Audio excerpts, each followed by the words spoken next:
जय माता की। मैं आशा करता हूँ कि आप सभी स्वस्थ होंगे। आज हमारी चर्चा का विषय है श्री जीवाबाई जी कि कैसे इन्हें ईश्वर की कृपा प्राप्त हुई, कैसे इनके जीवन में ईश्वर साक्षात प्रकट हुए और सभी ने इस बात को माना। तो आज की चर्चा में प्रवेश से पूर्व हमारे चैनल पर जो नए हैं वह चैनल को सब्सक्राइब कर लें और हाँ, बेल आइकन को जरूर दबाएं। चलिए प्रवेश करते हैं आज की चर्चा में। श्री जीवाबाई जी भगवान श्री कृष्ण की अटूट भक्त थीं। एक बार की बात है, इनके पुत्र को माता निकल आती हैं, अर्थात चेचक। पूरे शरीर में बड़े बड़े फफोले पड़ जाते हैं और बड़ा तेज तीव्र ज्वर बच्चे को आ जाता है। सभी कहते हैं, देखिए औषधि तो चल ही रही थी उस बालक की, लेकिन फिर भी सब उसे जीवाबाई जी को सब कहते हैं कि शीतला माता के मंदिर जाओ, प्रार्थना करो माता से जो कि बालक स्वस्थ हो जाए।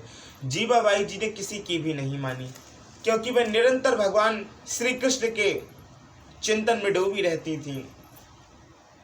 वह कहती थी कि कृष्ण के अतिरिक्त मैं किसी का ध्यान नहीं कर सकती। मेरे तो रोम रोम में भगवान माधव श्री कृष्ण बसे हुए हैं। और वे थोड़े विरक्त स्वभाव की हो गई थी, क्योंकि वह निरंतर ईश्वर के चिंतन में डूबी रहती थी। वह कहने लगी, देखिए मेरे इस बालक का जीवन होगा तो ये बचेगा और नहीं होगा तो इसे कोई बचा नहीं सकता। और फिर मेरे श्याम सुंदर क्या किसी से कम है? मेरे श्याम सुंदर समर्थ हैं इस बीमारी को हरने में। ऐसा कहते हुए वह निरंतर भगवान का ध्यान करती रही। एक बार जीवाबाई जी के पति को बड़ा क्रोध आ गया। कहने लगे कि सुनो, यदि बालक को कुछ हो गया तो मैं तुम्हें भी जीवित नहीं रखूंगा।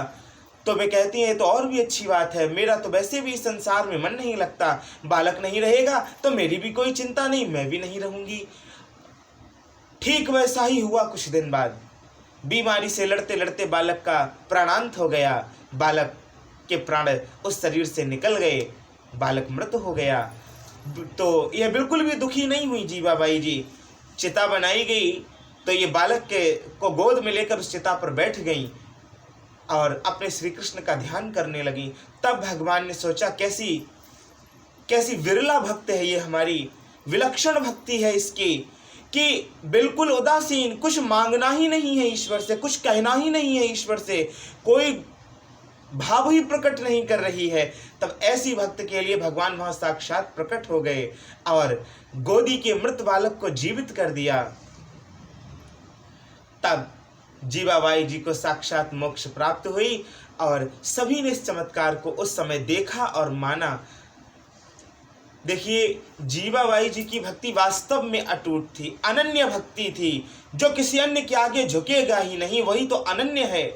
अनन्य भक्ति किसे कहते हैं? कि अपने इष्ट देव के अलावा हम किसी और देव से कुछ कहेंगे नहीं, कुछ मांगेंगे नहीं, यहाँ तक कि दर्शन करना भी हमें स्वीकार्य नहीं। ऐसी भक्ति को कहते हैं अनन्य भक्ति। तो हमें भी अपने जीवन में अनन्य भक्त बनना है अपने इष्ट देव का। ऐसा भाव रखिए और देवी जीवाबाई के चरित्र से कुछ सीख लीजिए। इसी के साथ ही मैं आपसे विदा लेता हूं। और हाँ, यह जानकारी यदि आपको अच्छी लगी हो तो वीडियो को लाइक करें और शेयर करें। जय माता की।